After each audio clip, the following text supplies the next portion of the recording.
Blog Talk Radio.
Good evening, good evening, good evening. This is Chiefess Kaylani with United Washita. This is Staying Spiritually Centered with Chiefess Kaylani. And I just want to talk a little bit about myself. I am a United Washita Chiefess and a pranic healer as well as a Reiki Master Teacher. And this is the fourth show that we're doing. So give thanks and honors for that. We're on First World Order Network. We have our Healing Wings Institute presents the Melanin Holistic Health and Supreme Wellness Conference and Expo. I just wanted to mention that's on March 20th, 21st, and 22nd. This year it'll be in Kelly, North Carolina.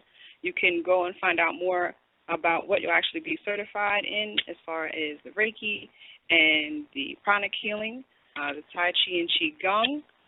This 3-day event is going to be full of lectures, wonderful teaching and practicing, as well as wonderful raw foods. There's going to be a sweat lodge involved, and you can find more about this at dralimel-bey.com. That's www.dralimel-bey.com. And you can also contact them during the week at 910-364-9099. Again, that's 910-364-9099. Tonight we are talking about Armageddon, spiritual warfare, and psychic defense.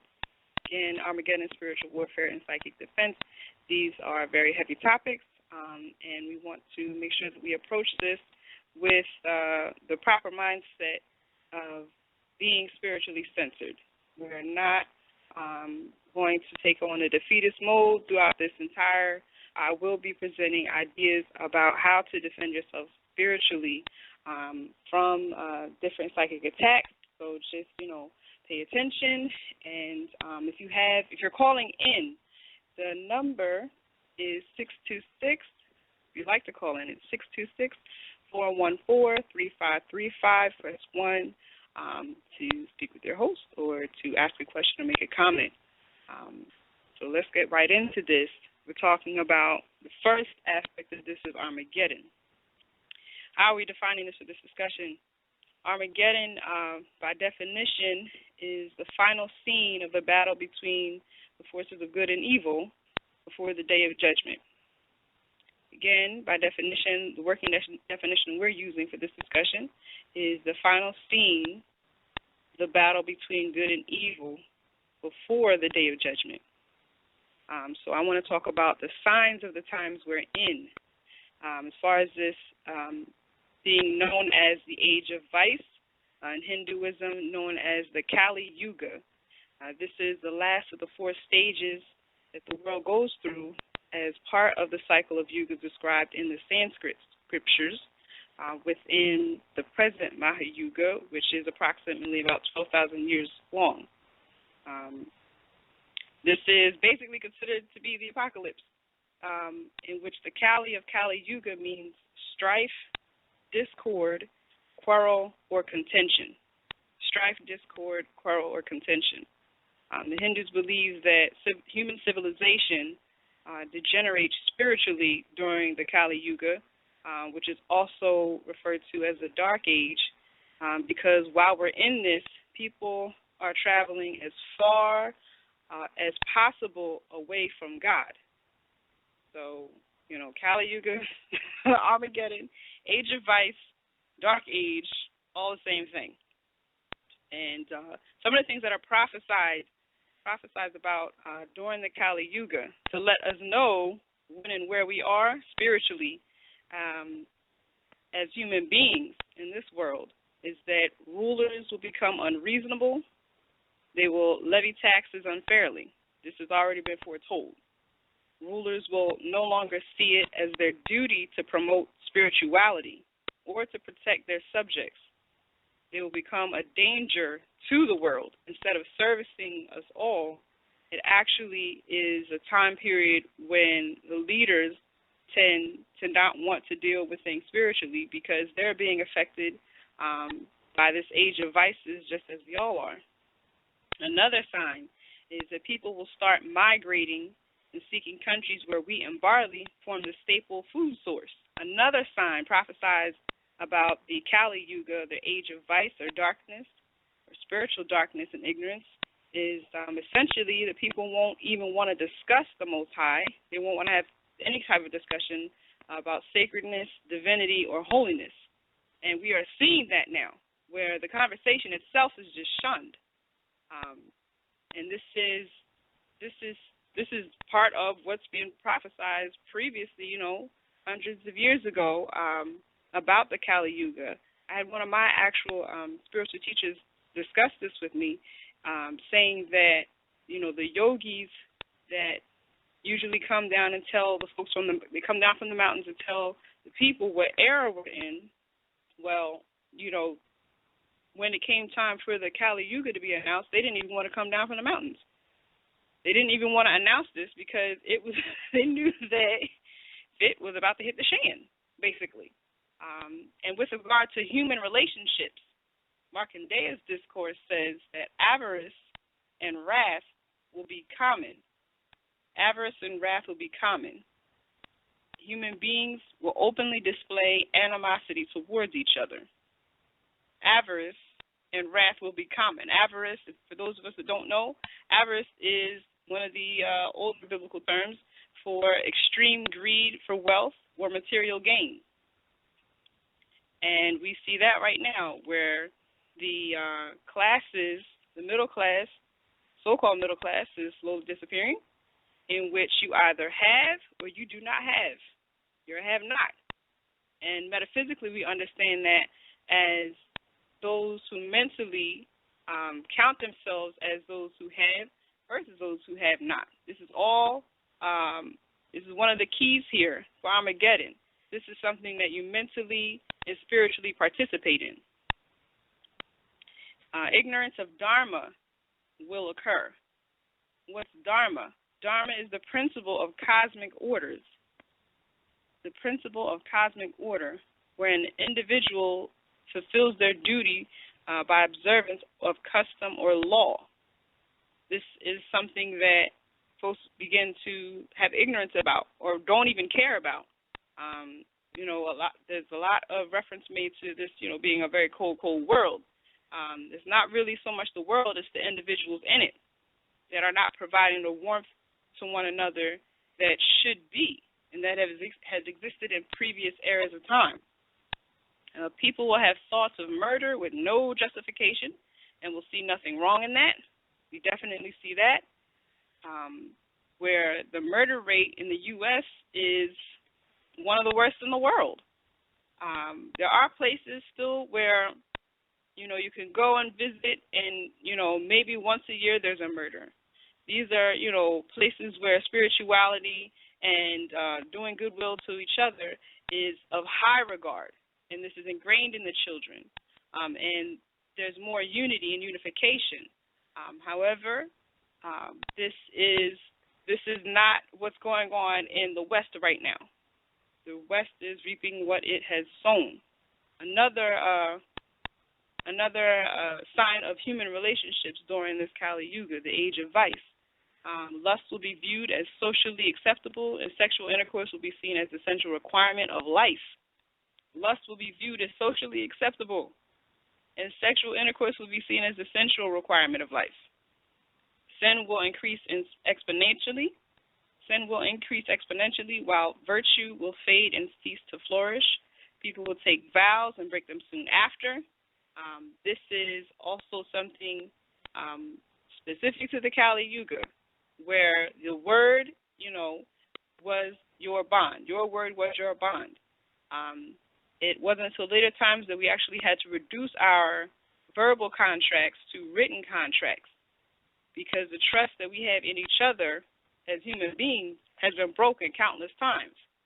So we have to resort to other forms of making sure that we stick to what it is that we promise and what we agree to. People breaking vows right after they have been made is something that has already been foretold. People will become addicted to intoxicating drinks and drugs. This is something that in previous times was entirely unheard of. entirely unheard of. But today, it's part of your Friday night. It's part of the Saturday night.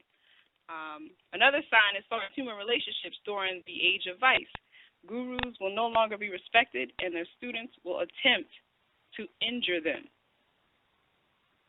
The concept of having a guru or having a spiritual master is something that is still somewhat foreign to us in the so-called U.S. and the Americas. This is more so an Eastern philosophy that you have to grow into as a spiritual person to even accept, to control your ego and to allow another person to guide you spiritually.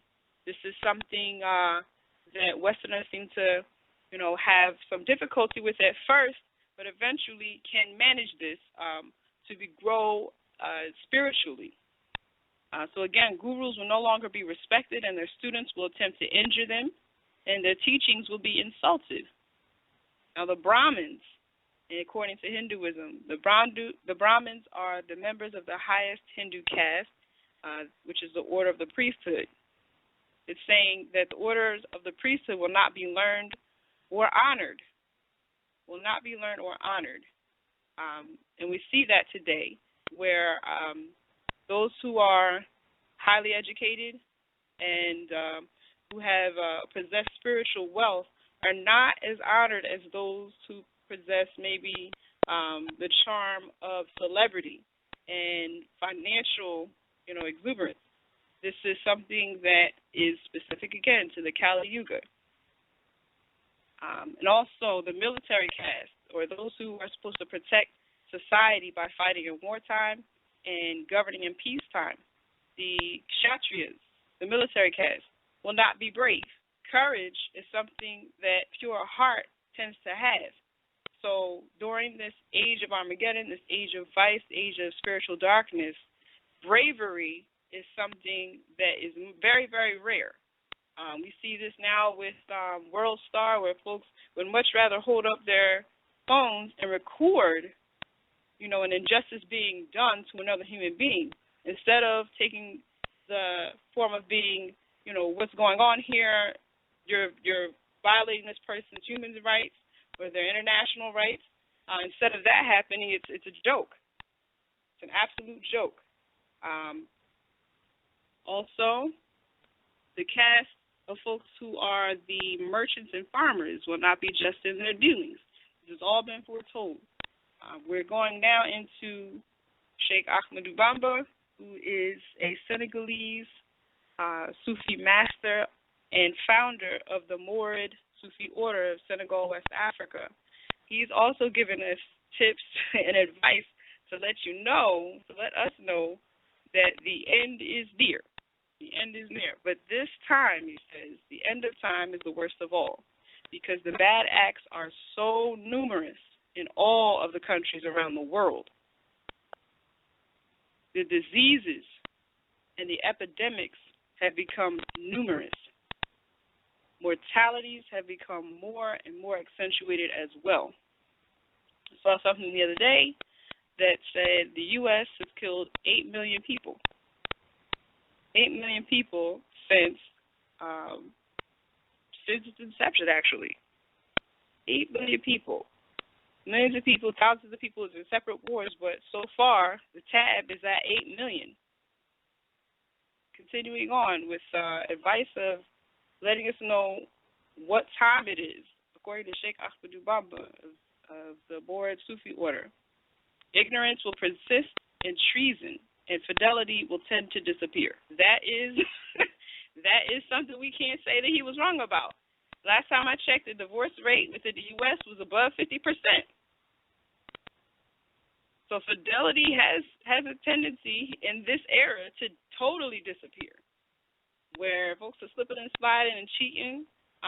We have another call on Saturdays with the United Watch Talk with Chiefess Mecca El-Bey, in which they talk about relationships, that a person actually called in and tried to defend their act of cheating by asking if cheating even exists. So feigning ignorance, pretending as if we don't know what the natural order is, we don't know what the natural law is is another excuse and another reason to attempt to escape the karma that is sure to come from these, wrong actions. The lack of respect is frequent in the young ladies, just as it is with the other children. So both boys and girls will become disrespectful in this age. It is also common to always see people perform atrocious and immoral acts. Atrocious and immoral acts. This is why folks don't even want to watch the news anymore, because of what is being reported. This is what it is right now. The mix-up of priorities where folks will adore and trust those who are financially rich over those who are spiritually wealthy and possess the qualifications and intelligence to do their jobs. Deception and hypocrisy among the people will be seen constantly. Deception and hypocrisy among the people will be seen constantly. What did we just see with this Anchor Williams? Not only him, but several other newscasters where, they're trusted to report in the truth. But it's coming out that instead of reporting the truth, they're reporting what it is that they want us to believe. And it's really interesting that a whole decade, 2 decades, 3 decades later, the information comes out that this person lied. It's not a surprise. This is, again, something that has been foretold about the age of vice, the age of spiritual darkness. And we are all in this together right now. Deception and hypocrisy among the people will be seen constantly. So we need to get into the spiritual warfare, the second part of this discussion, where Armageddon, again, we have to redefine this now. Armageddon, again, is defined as the final scene of the battle between good and evil before the day of judgment. In Al-Islam, one of the major components of faith is the belief in the oneness of Allah. The oneness of Allah, that the all is one and that the one is all. So what are the things that cause us to war with ourselves and each other if the one is all and the all is one? Well, we can even go back into the Bible. In the book of Proverbs 6:16 through 19, it talks about the 7 deadly sins which are rampant in this, as the Hindus call it, the Kali Yuga. Whereas 1, a proud look. 2, a lying tongue. 3, hands that shed innocent blood. 4, a heart that devises wicked imaginations and or plots. 5, feet that are swift to run into mischief. 6, a false, deceitful witness that utters lies. And 7, him that soweth discord among his brethren. So let's go over these. The 7 deadly sins which are rampant in the age of spiritual darkness. First off, a proud look. Instead of having a humble demeanor, folks will have a proud look in which they feel that they are better than others, instead of understanding that we all came in the world the same way and you're going to leave the same way. What happens in between is between you and your maker, and it's for your soul development. For your soul development. This proud look is also something that helps to engender jealousy amongst each other.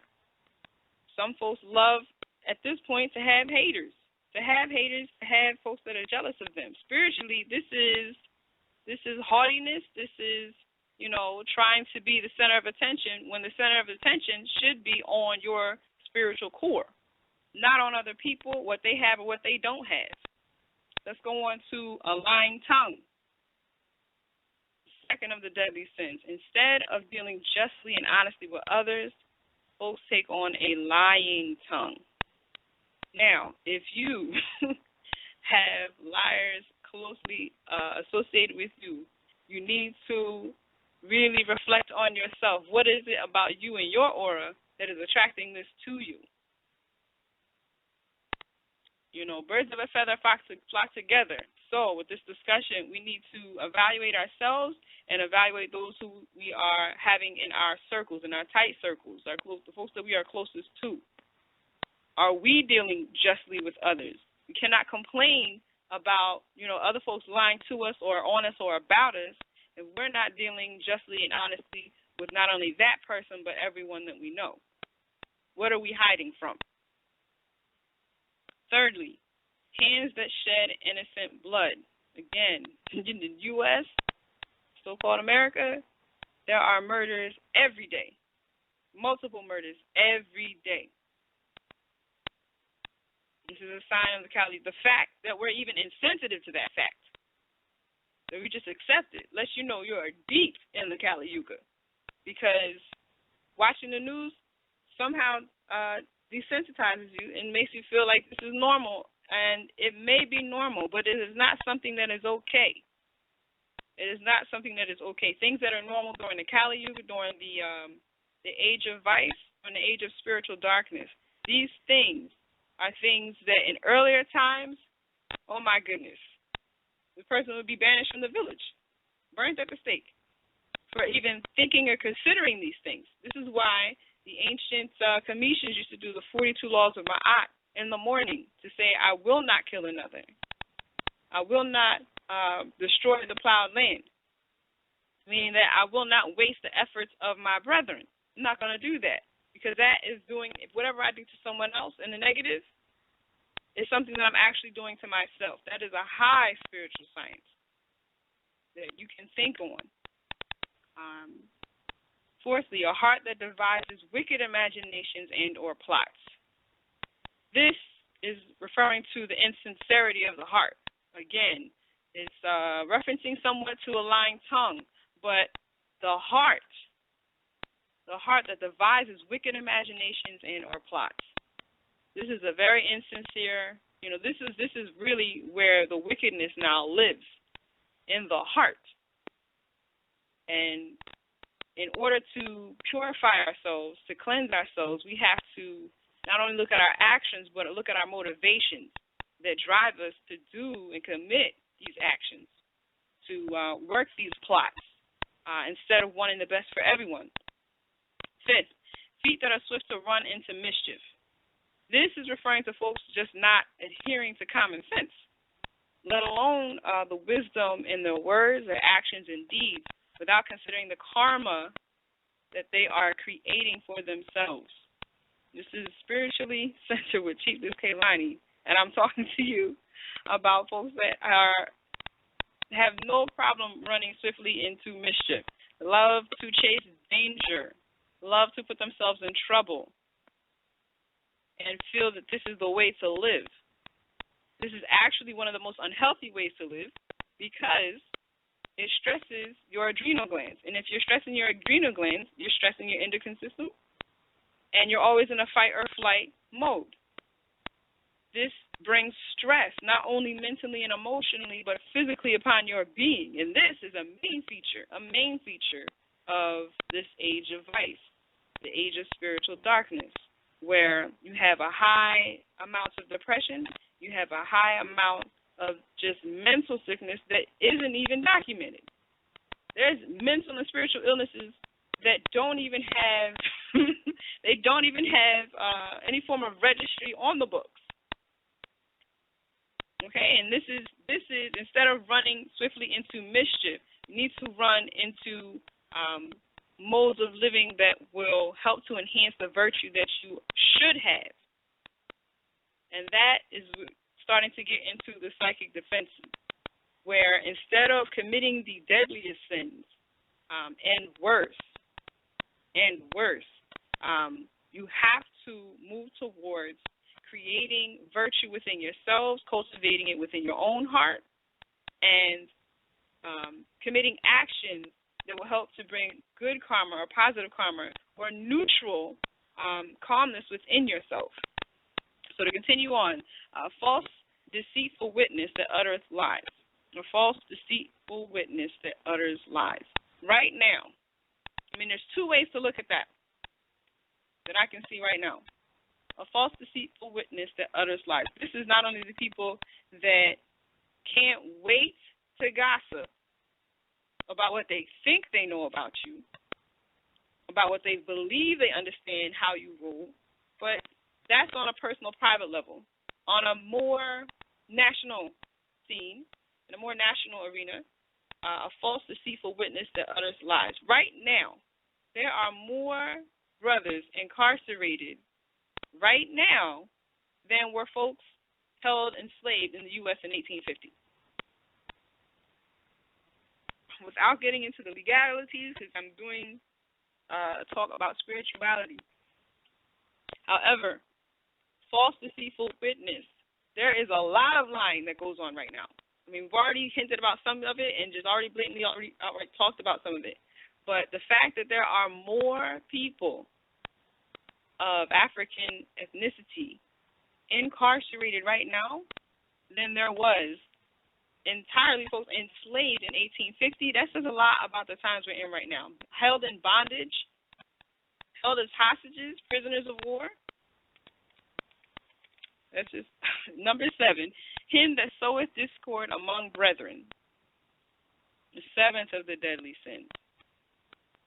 This is creating problems for where there was peace. This has to do with marriages. This has to do between siblings. This has between mother and child, father and child, between the members within the community, creating discord, essentially creating problems where there once was peace, where there was no problem. With this concept of divide and conquer, this happens a lot.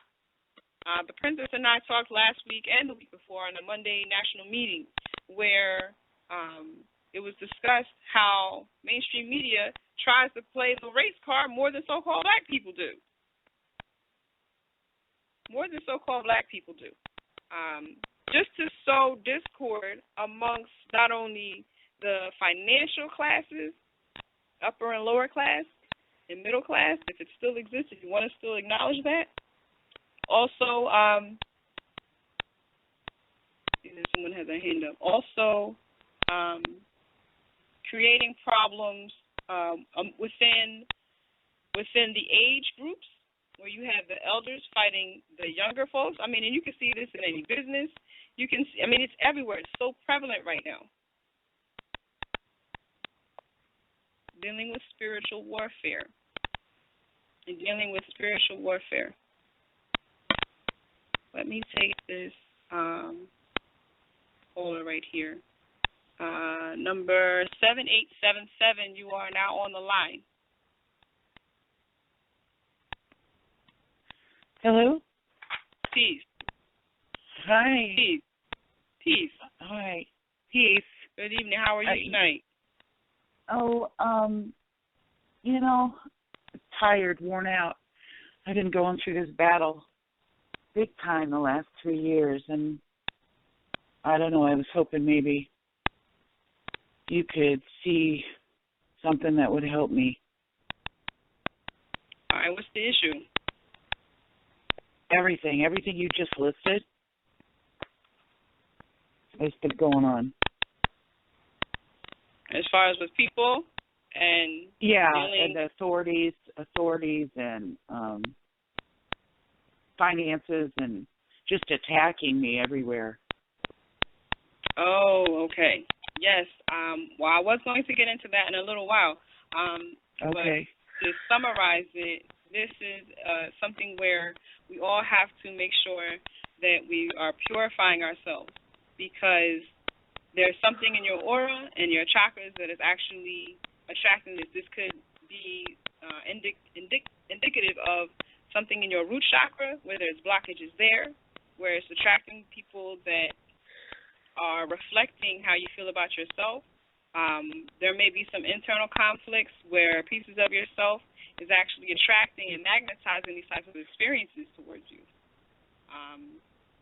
It could be that, because you haven't spoken specifically about things, but a way to clear this up, I'm going to speak about it more, but a way to clear this up is to make sure that you're doing your spiritual work. Essentially, making sure that you're doing your spiritual cleanses at the end of the day, making sure you're doing your affirmation at the beginning of the day. You have to charge your day spiritually and divinely design your day when you rise in the morning. That should be something that everyone by now does understand. Most of this within the United Washita. We have the Indigenous Cosmic Golden Ray Order of Melchizedek, and the main component of that is to make sure that we're all doing our work personally, because the biggest part that I haven't gotten to yet about Armageddon is the war that you have internally with yourself. So I hope at this point that answers your question. And makes sense. Thank you. I just need to listen on the phone line so I can listen to your show. Okay. We'll continue on. Thank you so much. Okay. Now, and continue to talk about the spiritual warfare. It's good that we got that question right there, because it leads into what the Armageddon, with the Kali Yuga, the end of days, the end of time, all of that has to do with spiritual warfare, in the sense that we are moving, or many of us, the masses of us, are moving so far away from our divine center that we now play into the divisions of man. But the external divisions stem from inner divisions, and this is what I was commenting on just a few moments ago, that there's things going on internally with each of us, within our divine mission, within our divine soul purpose, that actually attracts this external sense of division. Now, other than what has already been mentioned about the signs of Armageddon externally, what are we dealing with internally during this age of vice, where you have things coming at you, as the woman has spoken about, you have things coming at you from all kinds of different directions. This is a feature of the age of vice, that you're going to be tested. So this is why, again, waking up earlier in the morning to make sure that we are aligning ourselves with the cosmos, that we are getting in touch with our divinity, that we're enhancing our sacredness, that we are communing with the divine as much as possible, because your focus, your attention has got to be on the divinity within as well as the divinity without, because there are 4 enemies internally and externally to man that each of us have to deal with. And this is the spiritual warfare that I want to get into, where it's personal and it is intimate. Okay, the lower self, the first of the 4 enemies of man. And this is coming from different Sufi teachings, different sage and masters. And there are students that have come together and made sure that we can understand this ourselves. For those of us who, aren't initiates, this is just put on a level where you can understand without giving away anything that doesn't need to be given away. Number 1, the lower self, the war against the lower self that each of us endures once we incarnate into the flesh. How do you lose this war? How do we lose this war? With the lower self. By feeding your immoral appetites. By feeding your immoral appetites, by consuming and absorbing energy and taking part in activities that pull your attention away from the divine. This is how you lose your war with your lower self every time. By feeding your immoral appetites, watching porn, lying, participating in the 7 deadly sins that we just talked about, and worse, trying to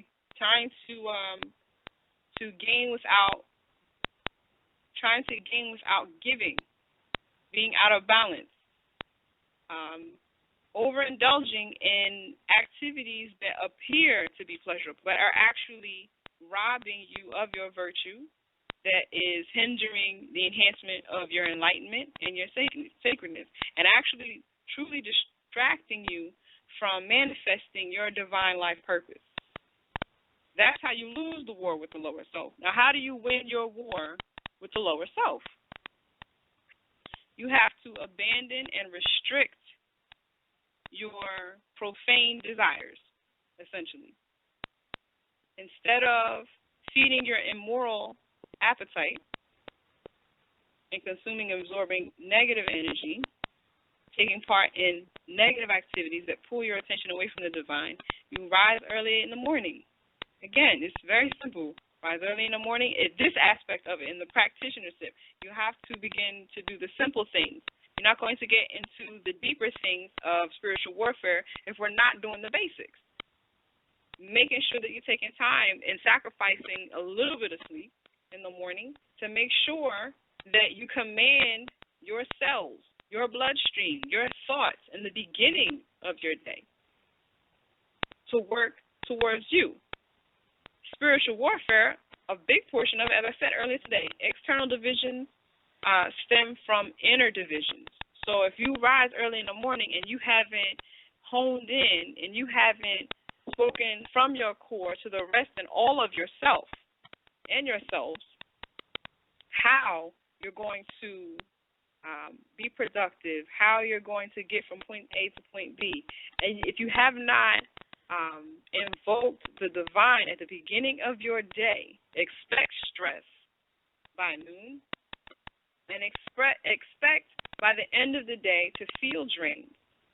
Because you haven't asked your divine for the power, you haven't asked for any authority, you haven't asked to make it through the day. If you don't have your guides assisting you, and if you're not paying attention to those instincts, and if you're not working on developing your intuitive powers, then don't expect to win this war with the lower self. This is how you win. That's how you win. Number 2, the physical world, as far as the enemies of man. Second enemy is the physical world and its distractions. How do you lose this war? With the physical world and its distractions. Continue with your bad habits. Continue with your bad dead-end habits that lead you nowhere. That continue with the go nowhere, do nothing for no one, including yourself. Continue with those plans, if you can call that a plan. That is how you lose the war with the physical world and its distractions, where, your spiritual attention span is very, very short. You have, your physical attention span, but then there's the spiritual attention span. So the voice that's inside of you that's supposed to be guiding you to zig or to zag, that you should be following. How do you win this war against the physical world and its distractions? You have to give up vain and unimportant things and study towards mastership of your chosen vocation or profession. Instead of being easily distracted, become a master of what it is that you were sent here to do. Or in other words, work to refine yourself. Work to refine yourself, work to refine your talents, refine your character, and to become a better person every day. Instead of, always ending the day, well, I'll get to it tomorrow, or maybe next week, or it's not that big a deal.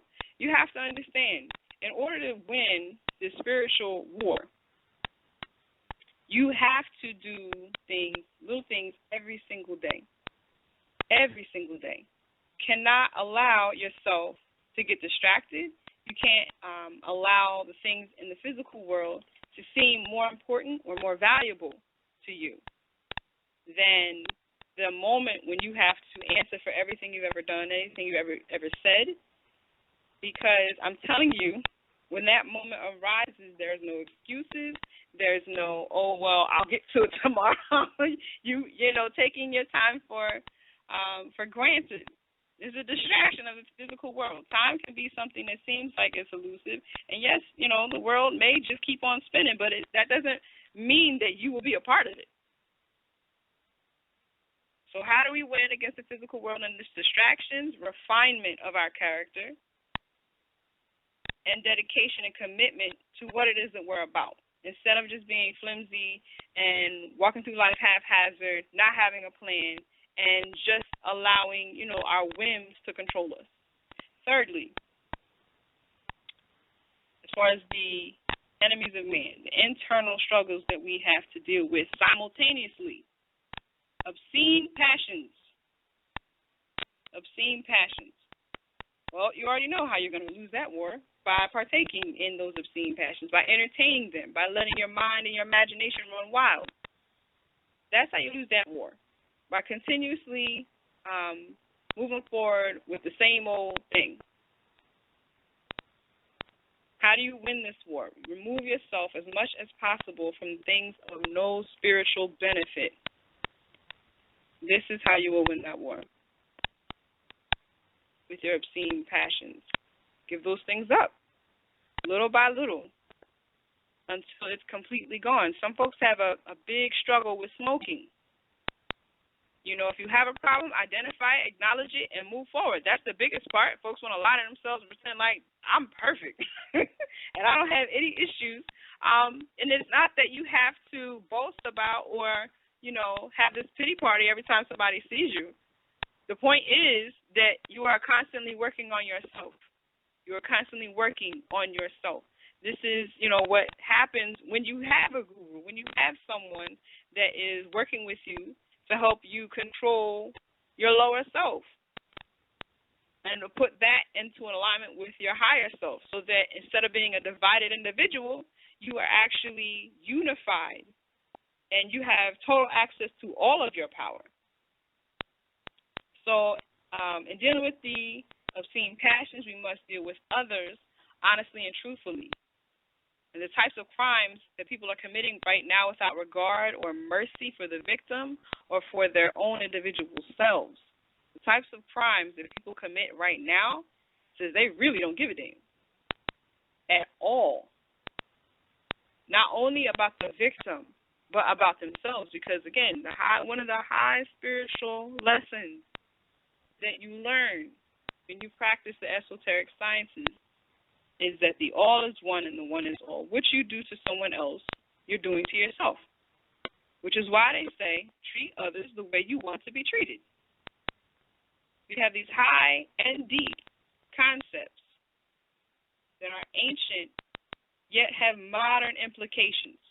It's very, very, very important that we grasp this while we have the time to. Again, this is the era of ceaseless murder because people have lost themselves. There is a story about the Kemetic entity Het Heru, who she's sent by Ra to the earth to to basically annihilate those who have forgotten their maker, who have forgotten Ra, who don't send up the praises anymore, who don't give thanks, who don't ask who they should be asking for everything that they need and desire. And what happens is she ends up losing herself. She ends up, eradicating everyone, but she goes a little bit too far and she gets really kind of crazy about it. She becomes instead of this beautiful Het Heru, this is how we have Sekhmet. This is one of the stories about how we get Sekhmet, where she goes into her lioness mode and essentially has this sense of bloodthirst that is just so overwhelming that she loses herself. She loses herself in her animal lower lioness nature. Tahuti has to come down to the earth in the form of, a monkey. Essentially a monkey. And, if you're unaware of who Tahuti is, this is the entity of knowledge and scribes that represents being able to think and intellectualize and to develop skills. He had to come down to remind her who she was. So what does that tell us? What does that tell us? With these obscene passions, We have to remember ourselves, who we actually are. A spiritual being, spiritual divine being having a physical experience. Okay, if you understand that and if you can wrap it off at the tip of your tongue in a so-called conscious conversation, are you getting up and doing what you're supposed to for yourself, for your core in the morning? Are you developing that? Do you have a system set up for you? You have a lot of folks that hate religion. Okay, fine. However, what are you doing for your core to make sure that not only are you not doing the most, insane things such as murdering and, child molestation, all that kind of nonsense. However, are you, that's a basic thing. Are you actually cultivating your inner virtues? Are you doing that? If not, this is something to think about. Why not? Why not? Neglect also in esoteric sciences, neglect of your spiritual duties is one of the quickest ways to lose the war against the physical world and its distractions. You must be distracted if you're not getting up and you're not doing your prayers, and you're not doing your chanting, you're not doing your mantras, you're not doing your affirmations, you're not doing your ashes in the morning. If you're not doing that and you're not clearing yourself out at the end of the day, every day, either you're journaling or, you're venting or the cleansing baths or something that you can do for you to get rid of the stress and tension that's built up. If you're not doing that on a regular, everyday basis, you are losing those wars. Fourthly, to prevent oneself from being controlled by the negative lower self within as well as without. Because now dealing with this level, not only are you dealing with your lower self and trying to get him or her in control, but you also have to deal with everybody else that is currently going through this Kali Yuga with you. The enemy of man is defeated by the remembrance of his spiritual center, either with constant contemplation of the divine names or the other methods that I just spoke of. We are getting up, you're rising early. You could be doing the 42 laws of Ma'at. That's very helpful for people who, you can go online and Google that. 42 laws of Ma'at. M as in mother, A-A-T. What you do is you say, I will not do all of these different things. I will not waste water.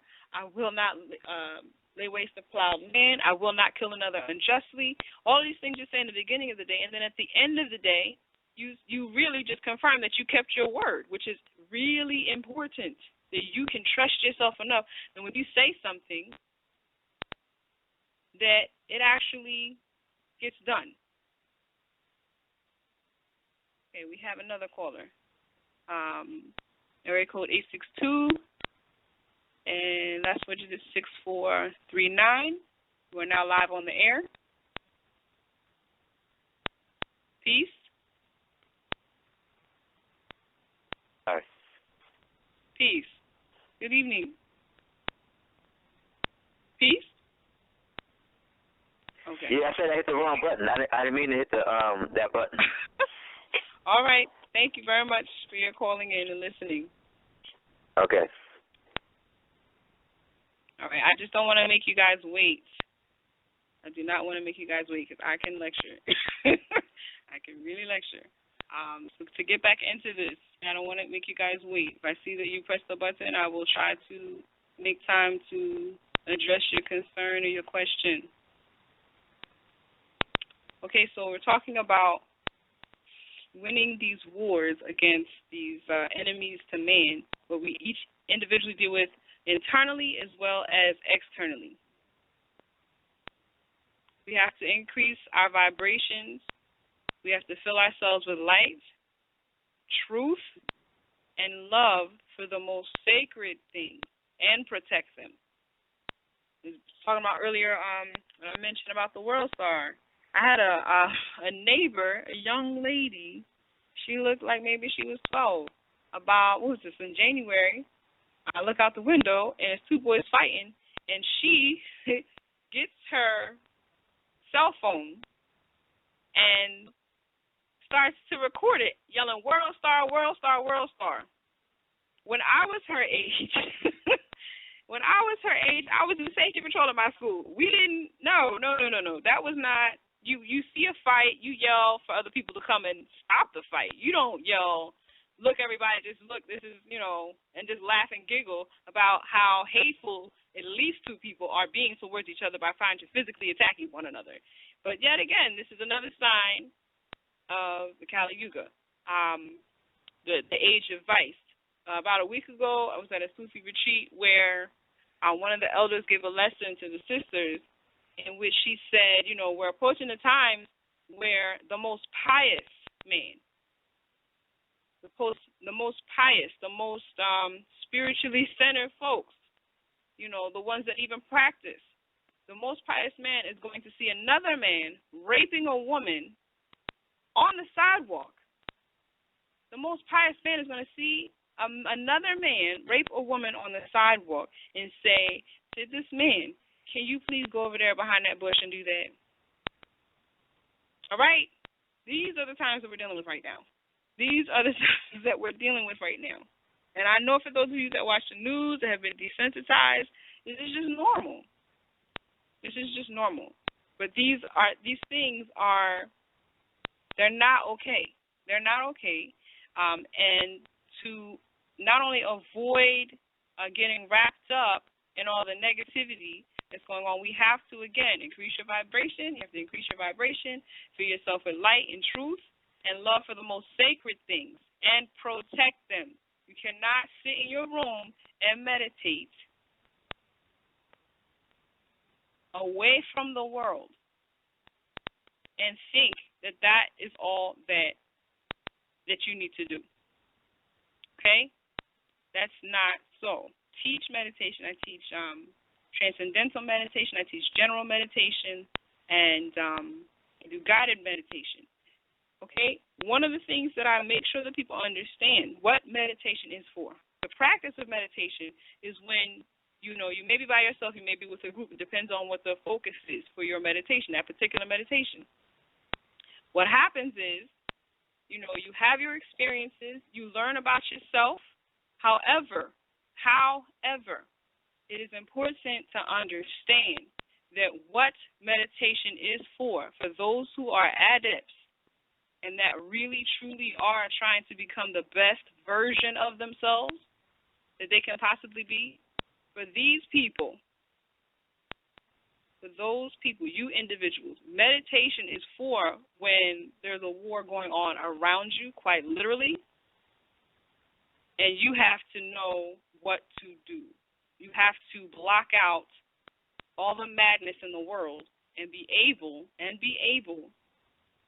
to listen to divine guidance, to access it, and to communicate within yourself within it.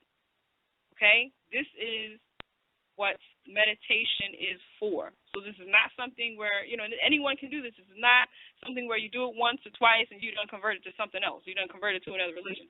No, this is in most religions that I have come across, there is a component where you are supposed to sit in silence and contemplate the divine, the sacredness, the all one, the most high, the creator. That is what you're supposed to be doing. That is what meditation is about. Okay, it looks like someone's calling in from, I have a bunch of 111s on this line. Caller, you are now live on the air. Peace. Okay, peace. Good evening. How are you? I'm doing fine. This is coming to you, Betty, with the Morph in New York. Peace. I'm glad to hear from you. Yes, I'm here on the line, yes. Okay. Did you have a question or a comment? No, not really. I just got on the line at 8 o'clock, because I know that there's, a discussion concerning certain issues, legal issues. I'm just listening to you making mention about meditation, and which also brings balance. So a lot of people don't realize how important meditation is, but it does bring about balance. And when you think about balance, you bring about healing. Right. So, but exactly. Just listening to you, and it's very interesting too. Thank you very much. That's a very excellent point too. Thank you for your comment. And talking about spiritual warfare, the person that arrives at their center, the person that arrives at peace, the person, as he mentioned, arrives at balance first, wins. It's really simple. It's really simple. And this is something that to understand. That some people believe, look at spiritual warfare as, being able to shoot fire out their hands and moving things with their mind. And there are those of us that actually do get to that level. However, that is something that, is obviously private training going on. However, when we're talking about spiritual warfare, the only thing that I'm focusing on is the war that we have individually, because the war that you have with someone else is indicative of some inner division that's going on with you. So if you're not balanced, which leads into this point before we go to our break, which leads into this point that I've been doing chakra readings, chakras, auras, chi, totem, kundalini readings for about 7 years now. It's mentioned at the top of the show. I'm a Reiki practitioner, Reiki master, under the Usui Japanese system, Usui Shiki Ryoho, the Tibetan, and the Sekum or Kemetic Reiki, and I'm also a pranic healer. And in my years of helping and assisting folks in clearing out their auras and their chakras and their chi, finding out what's going on with their kundalini, understanding what the significance is of their animal totems. The animal totem is the reading that tells you a lot about the inner divisions and where they actually are within a person. And just some examples that I can talk about are most folks have, if there are inner divisions, more times often than not, it's actually not so much there. I mean, I have seen it between the higher and the lower self, where one side is fighting for dominance, but I've also seen more so of this duality between, and it probably has a lot to do with the economy right now, but this duality of their artistic side fighting for dominance and for expression with their business side, or their, in one aspect, you say intuitive side with the rational side.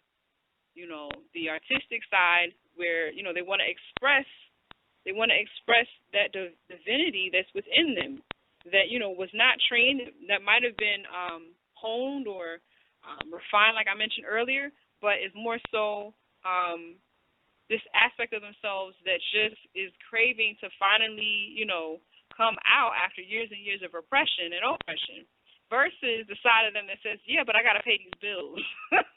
This is what I get to see a lot of. And there's a specific set of totems that a person will have that lets you know about their inner duality, in which you have the higher self versus the lower self, or the intuitive self versus the ego. Like I said, the business side, the rational side, that's focusing on making sure the needs are met, versus the artistic side. However, you also have folks that have even more divisions within themselves, even more multiplicities, where it's three or more parts that are warring internally. So a person that is dealing with lower self, they're dealing with issues of their heart, and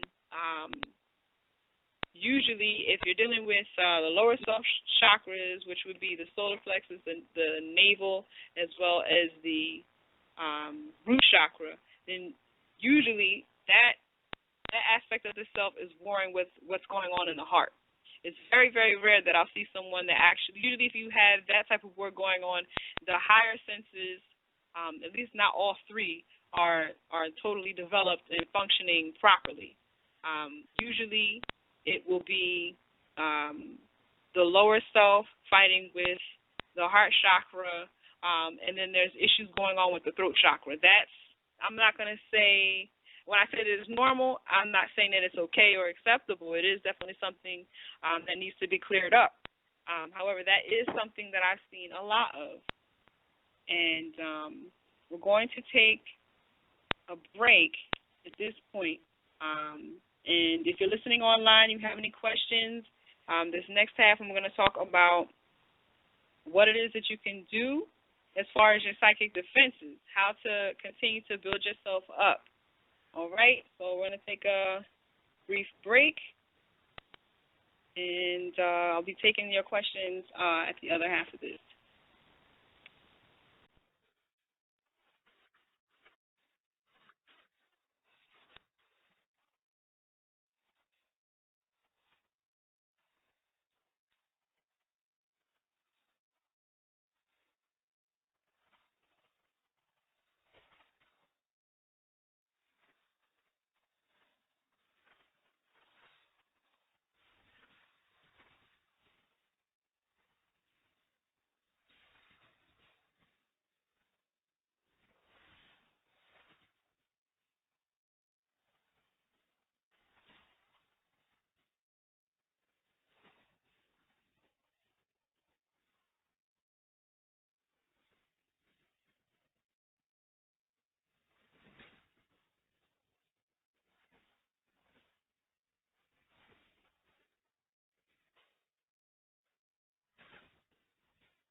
Peace, peace. You are back live with Chiefess Kaylani on Staying Spiritually Centered.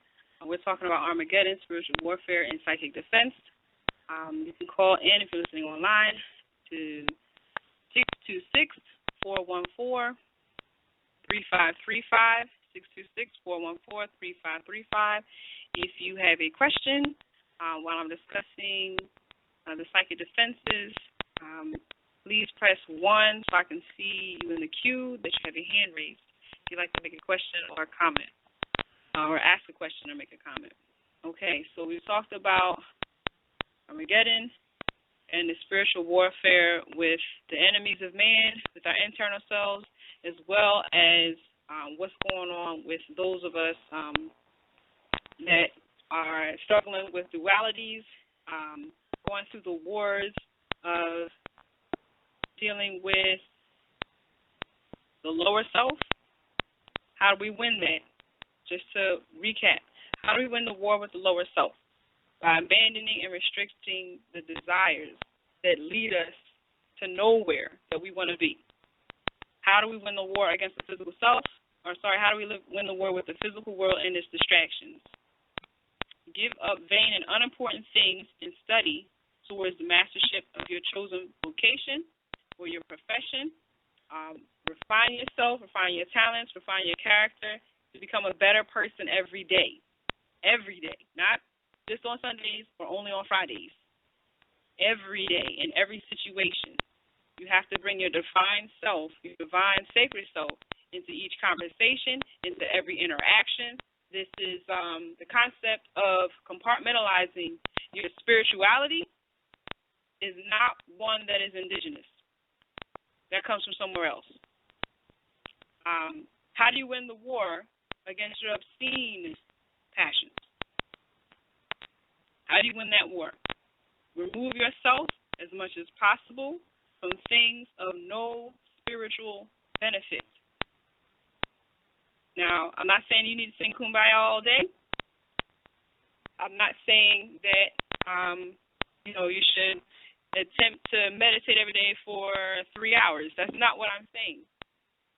What I'm saying is that your focus and attention should be on being a better person every single day, to be better than you were yesterday, and to continue on with the mission that you have been divinely sent and manifested into the flesh for. This is where your attention is supposed to be. This will help to fight that depression, the feelings of low self-worth. Accomplishing things actually helps to increase your self-confidence. When you can look back on your life and say, I did that with the help of the divine. With the help of the divine. And lastly, to prevent oneself from being controlled by the negative lower self within, and to prevent oneself from being controlled by the lower selves of others, we have to maintain our spiritual center. Either with the constant contemplation or chanting of divine names, with constantly refining ourselves, with filling ourselves with light, with truth, and with honor, dealing with others honestly, and making sure that we're protecting those things that are sacred to us, making sure that we have the proper self-awareness and that we are promoting positive imagery for ourselves and others. In the Al-Quran, in Surah Al-Imran, Ayat 107, it says that Allah wishes no injustice upon mankind. But with these inner divisions within ourselves, we are commanding injustice to ourselves. Because in one way, when we're talking about the psychic defenses, in order to have full access to all your psychic powers, you must be unified within yourself. Within yourself. You cannot have the left side, the left mind, left side of your brain fighting with the right side of your brain. You can't have your lower self fighting with your higher self, talking about you winning every day. No, you need to seek that, the solace, seek the tranquility in the meditation. You can get up, rise early in the morning, do your yoga, do your mantras, do your zikring, do your chanting. Make sure that, you're doing your 42 laws of Ma'at, for those of you who are into that. There's so many different things that you can do for yourself. You can create rituals, which are very powerful, in order to maintain the spiritual center throughout the day. If this is something that you can do at a regular time, which is what is always suggested, is to do it at the same time every day. Do it at the same time every day so that you're building upon the light energy within you. And you're casting out confusion, doubt, lower self activities, and you're preoccupying yourself with holier things that are actually going to sustain you. You have to feed yourself spiritually every day. All right, so as far as psychic defenses, you have to clean the mind. This is what I'm getting to. Clean the mind so that you do not become a victim of depression, guilt, and negative karma. Since we are already talking about spiritual warfare, I can confirm to you that these are indeed entities. Depression is an entity, guilt is an entity, and negative karma is an entity. If you have not built up your aura, if you are not practicing your spirituality, your practices every single day, if you are not into the habit of making sure that you are guarding your prayers, then the entity of depression, guilt, and negative karma will walk right into your aura, and you will have a terrible day, a terrible week, a terrible year, potentially a very unhappy life. It will feel like that.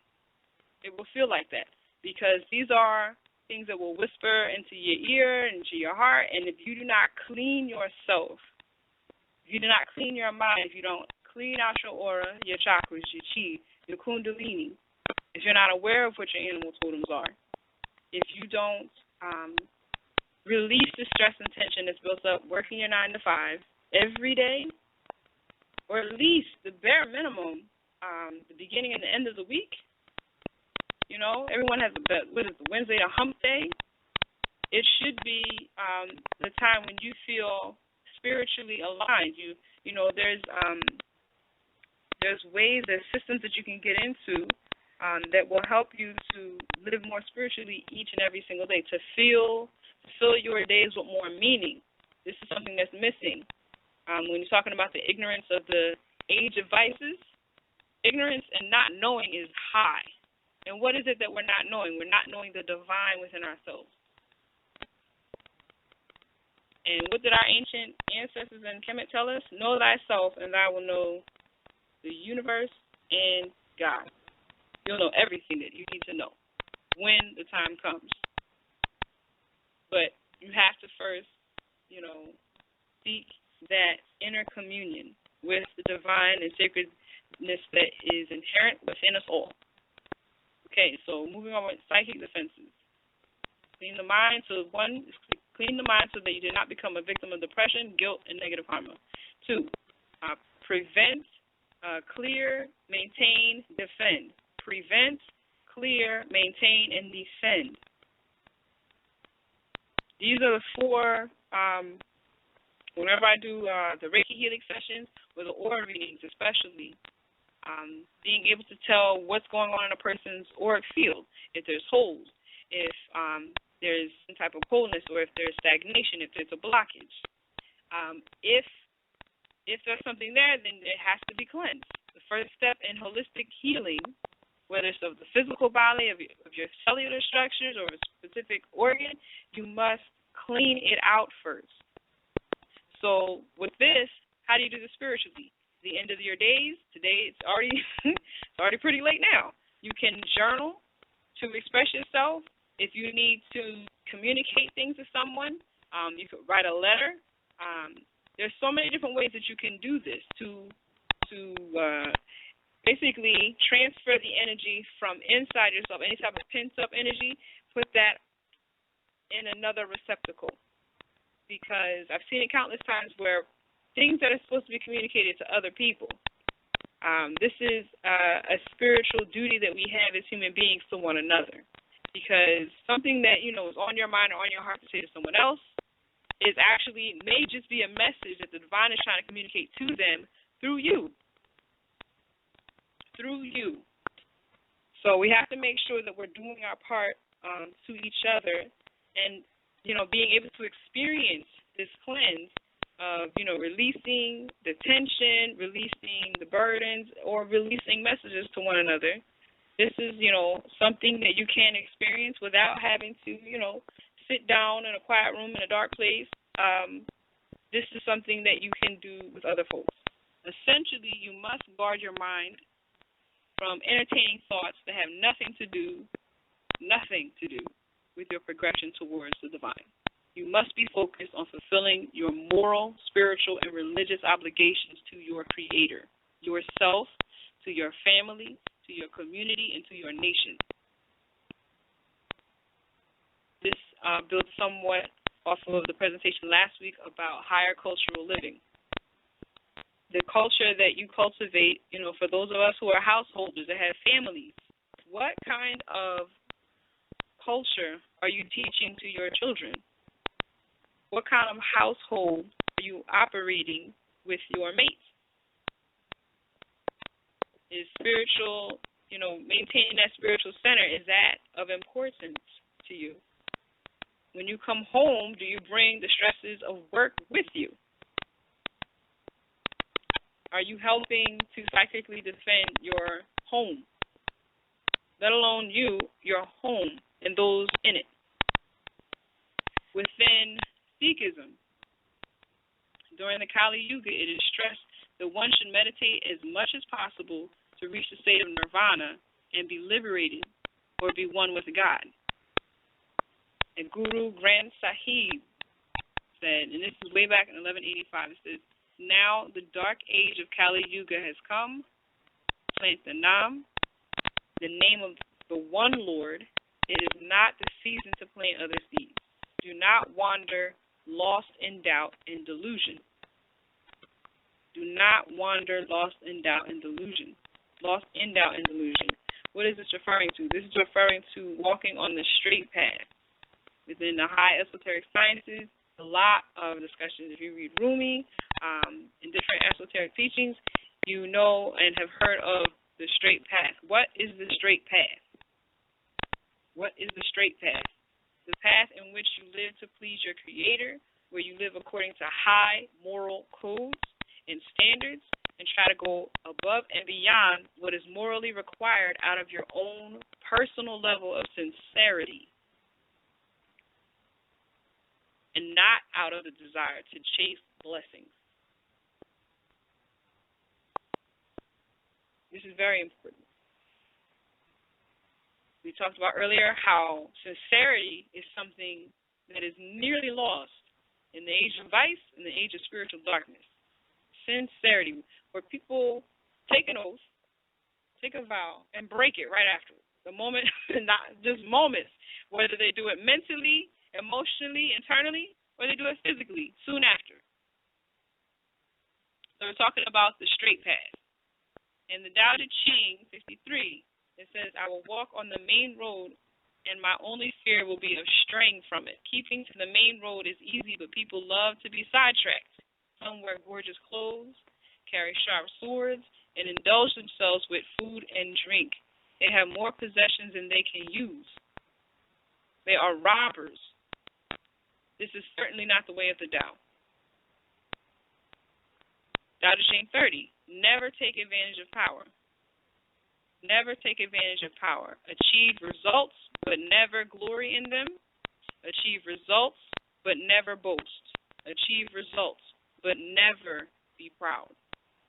Achieve results, because this is the natural way, following natural order.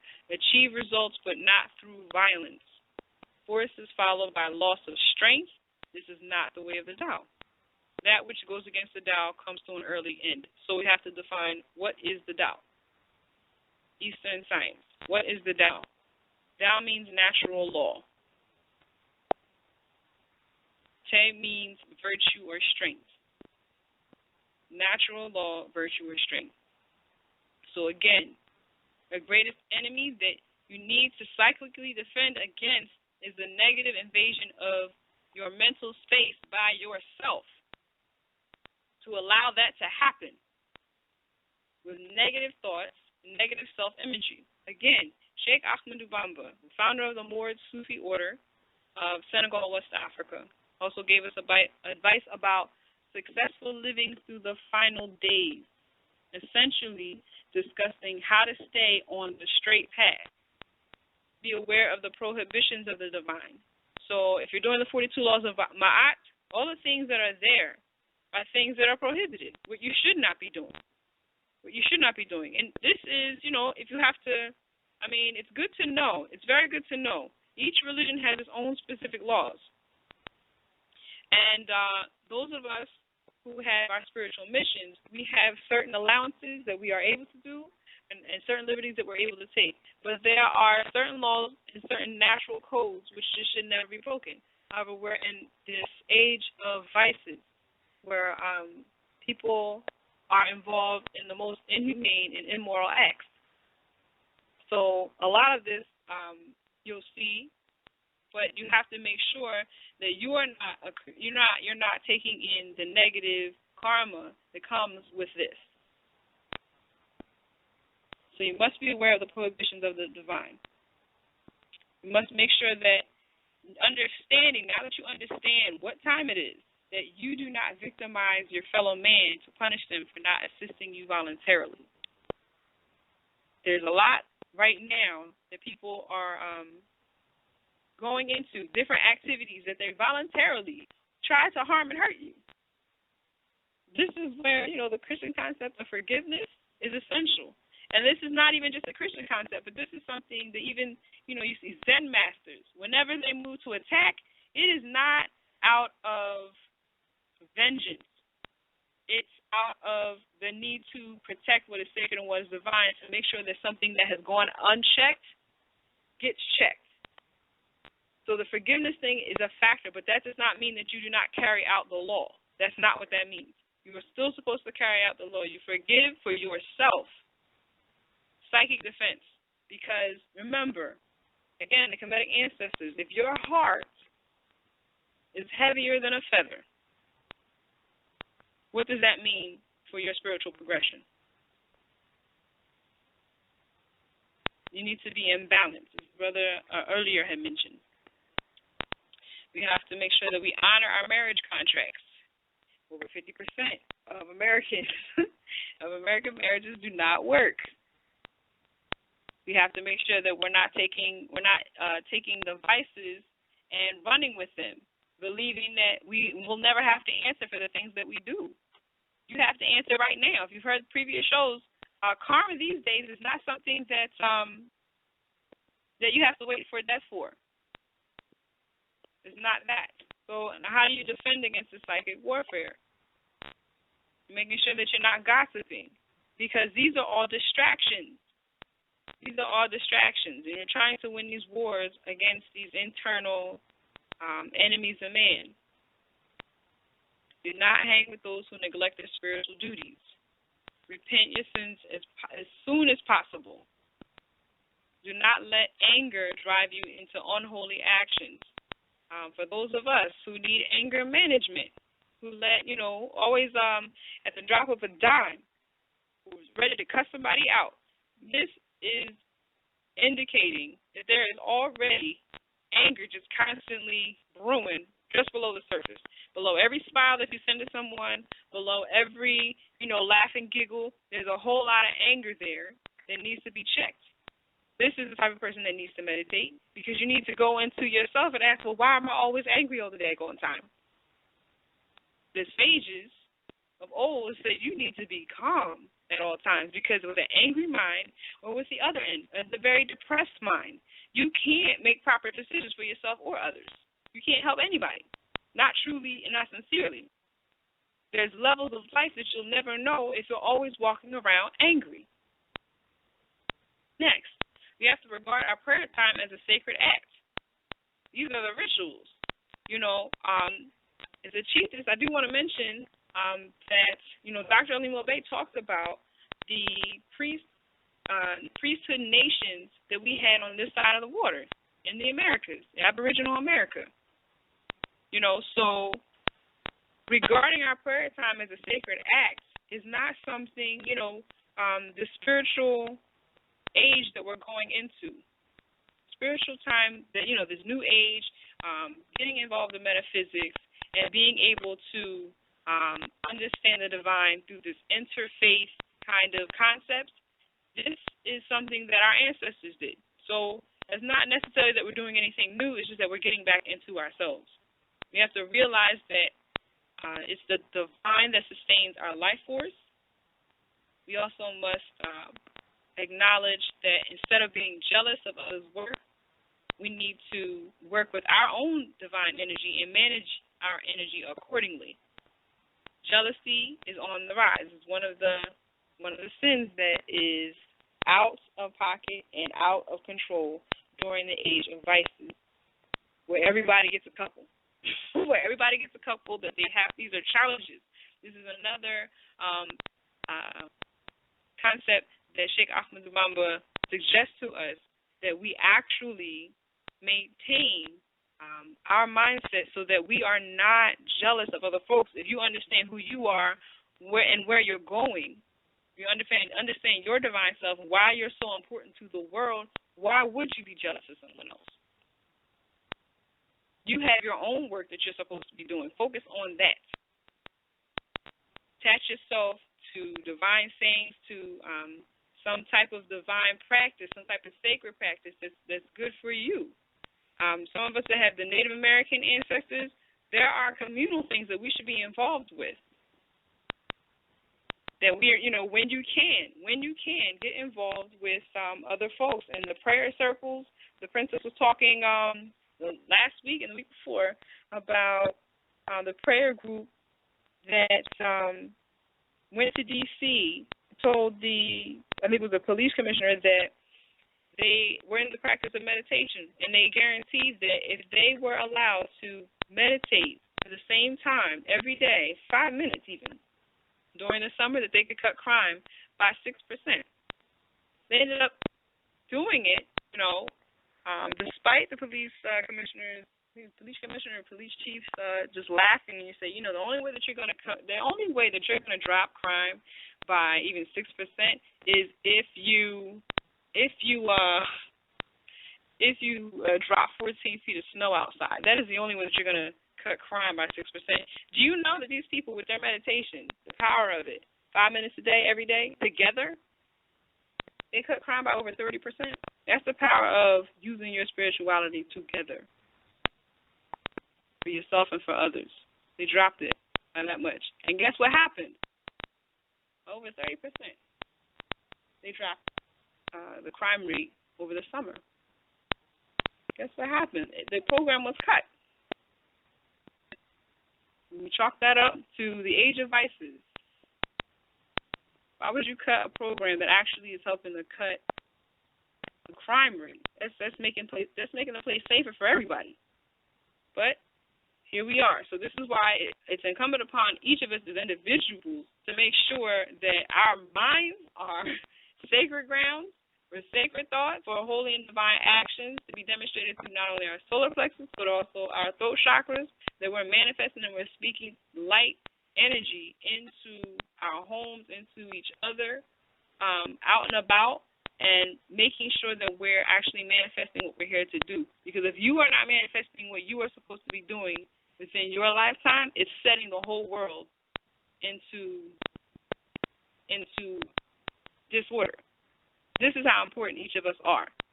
There's no other purpose for you to manifest into the flesh other than to actually actualize your full potential.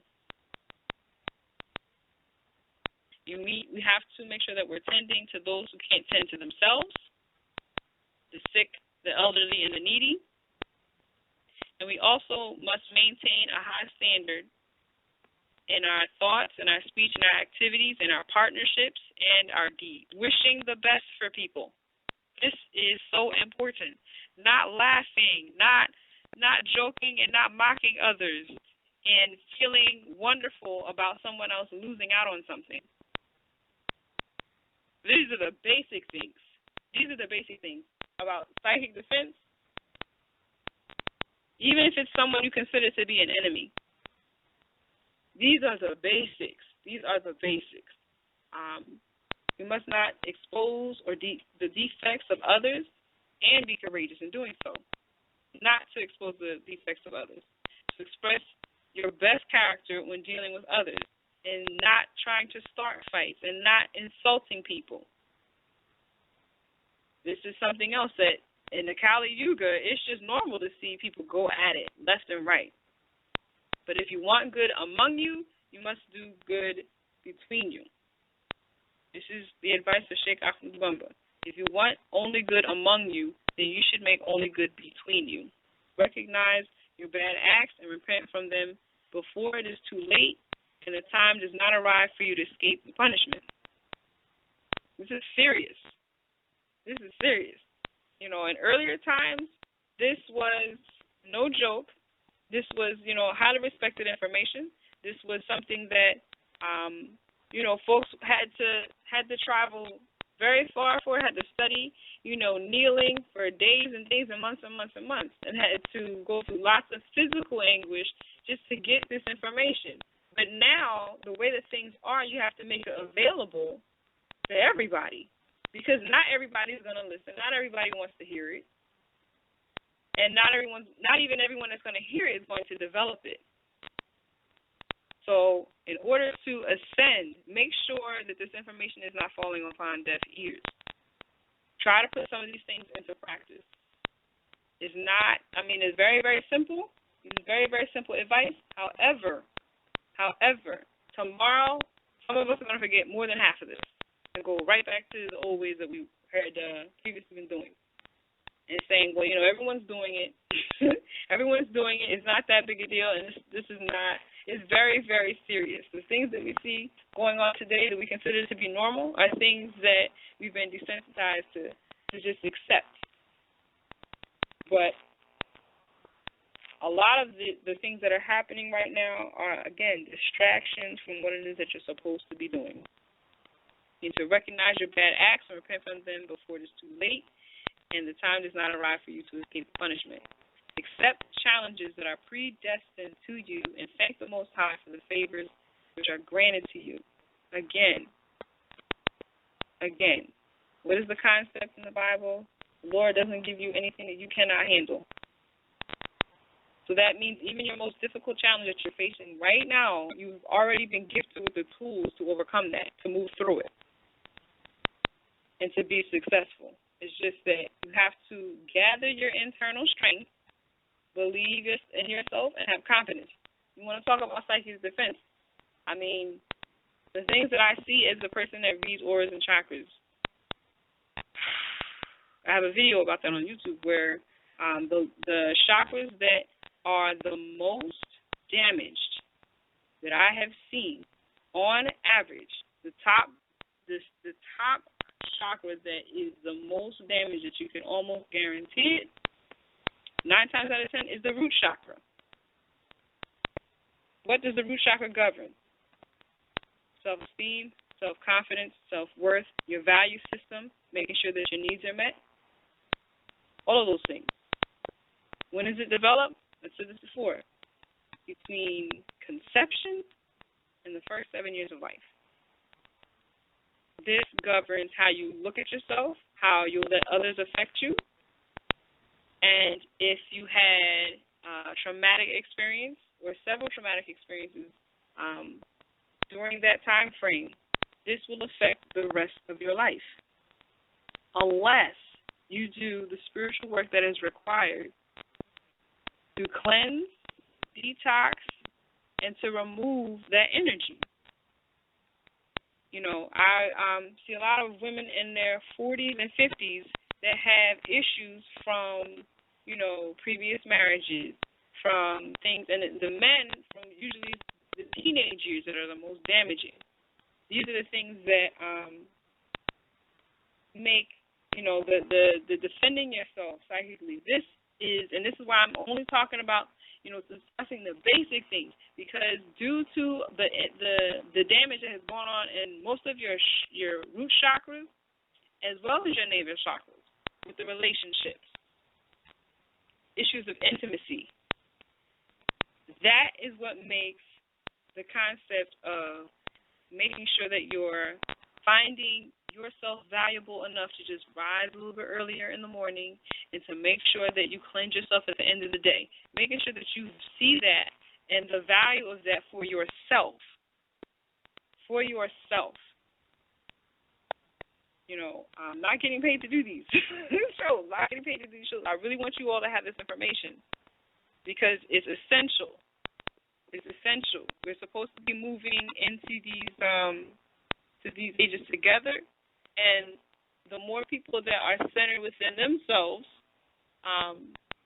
the better the world will be. And the more experiences of a spiritual nature that you have, the more guidance you'll be willing to accept from the divine.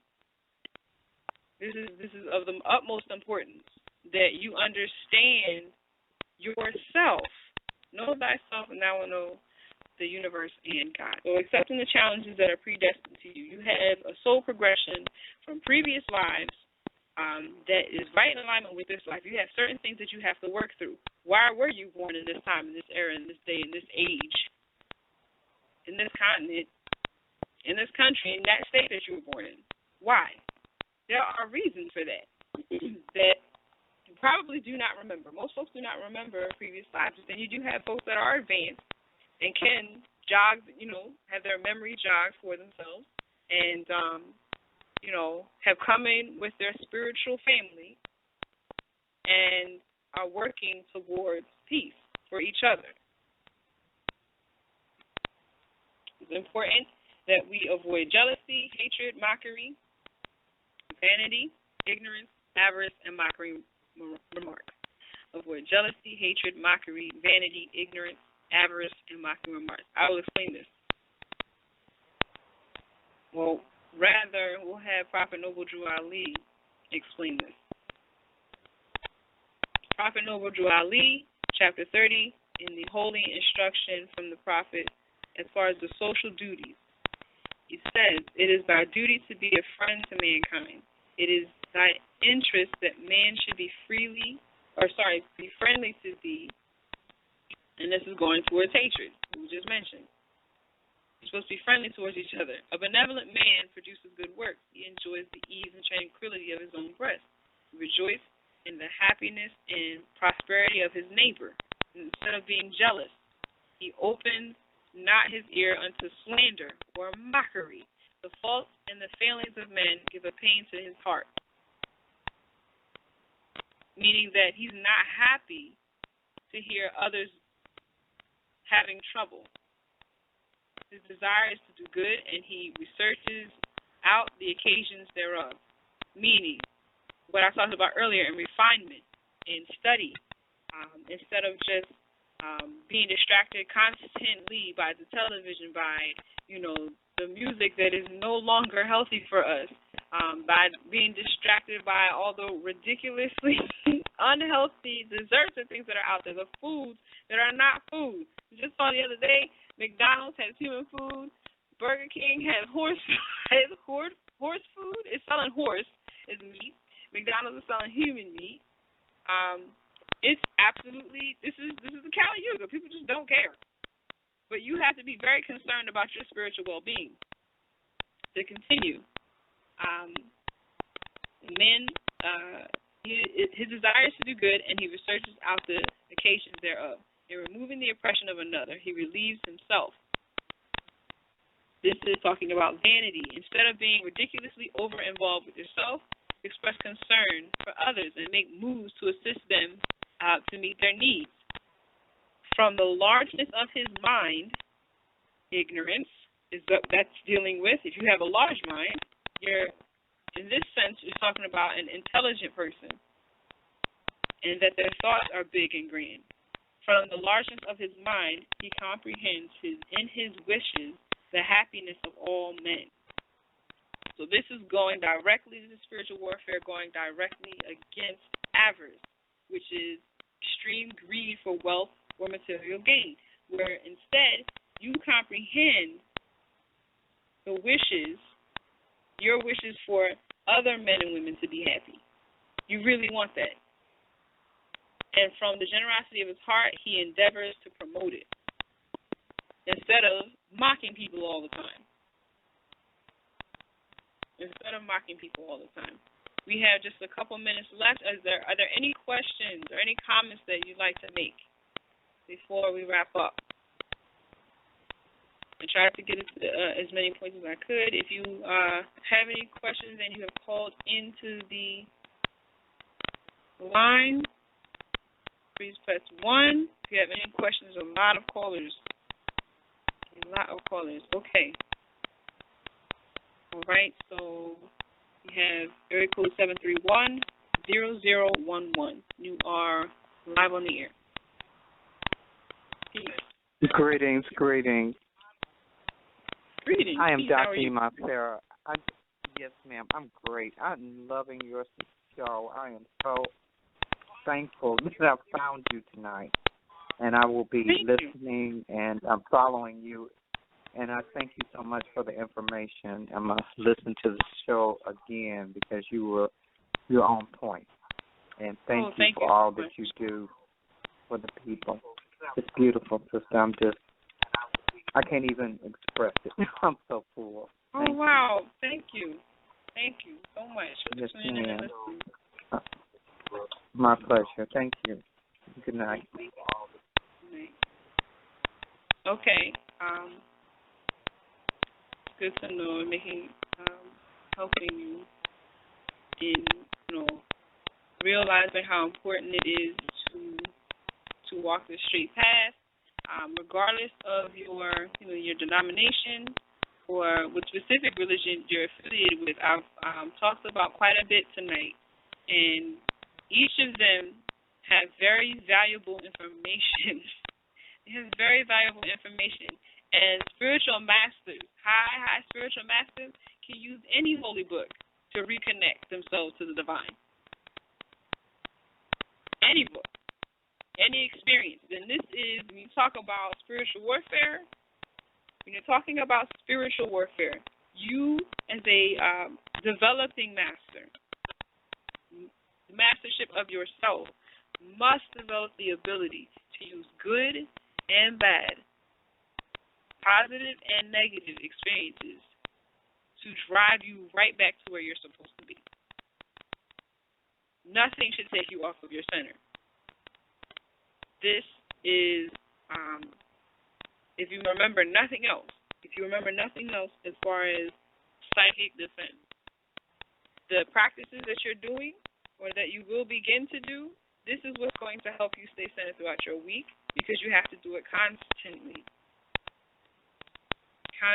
There are so many dangers while you're in the flesh that will take you from your center, that will remove you from what it is that you're supposed to be doing, and that will distract you. It could distract you for a moment. It can distract you for weeks and months. And I've dealt with that with people where when they come and they get their Reiki session, or they get their aura or chakra read, that, they finally get the energy cleared out that was blocking them to their success.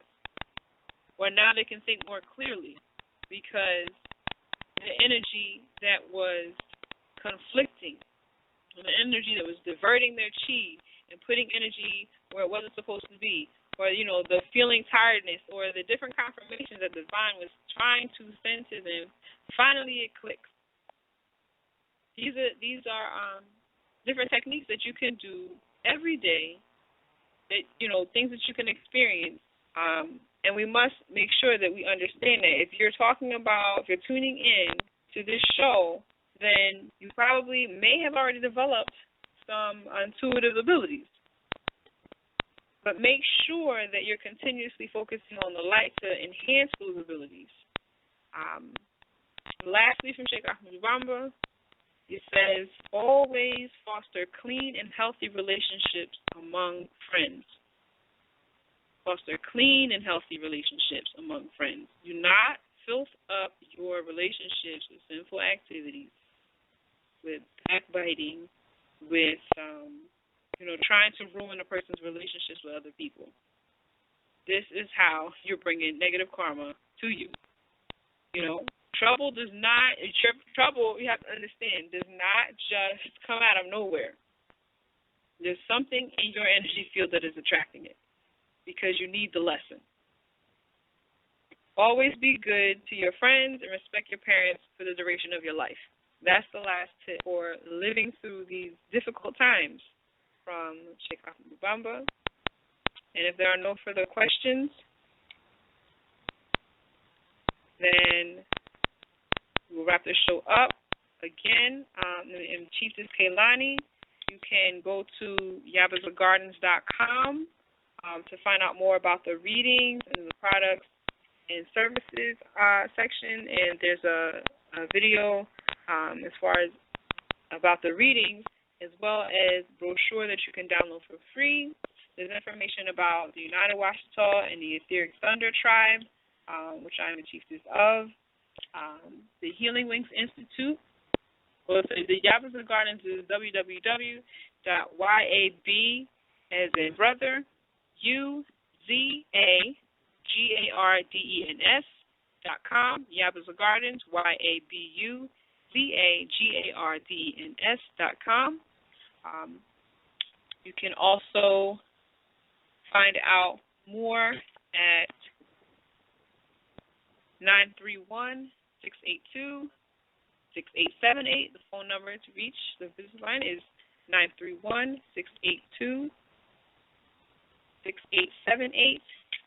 In regards to the First World Order Network, United Washita, we are having our Melanin Holistic Health and Supreme Wellness Conference and Expo. This is from Healing Wings Institute. Presents the Melanin Holistic Health and Supreme Wellness Conference and Expo. This is March 20th, 21st, and 22nd. There is still time to register your seat. You can go to dralim.el-bey.com to find out more information about that. That's dralim.el-bey.com, www.dralimellbey.com. You can also contact them at 910-364-9099.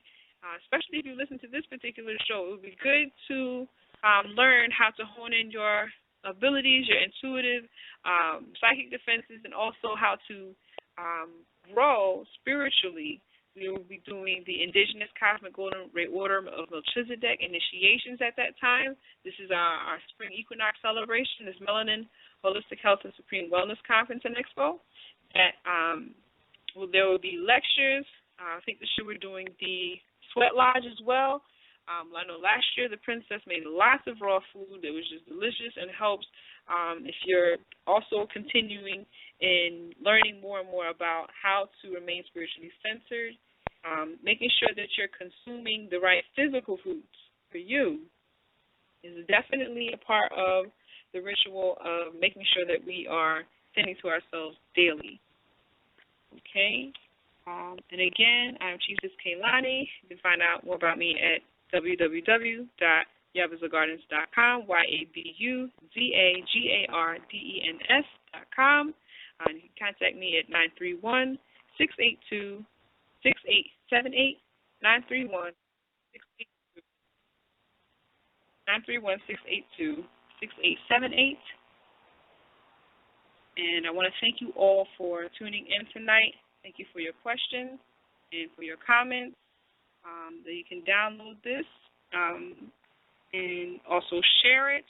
The princess and I will be on tomorrow at 6:30 with the Monday National Meeting, and we hope that you have a wonderful, blessed, spiritually centered week.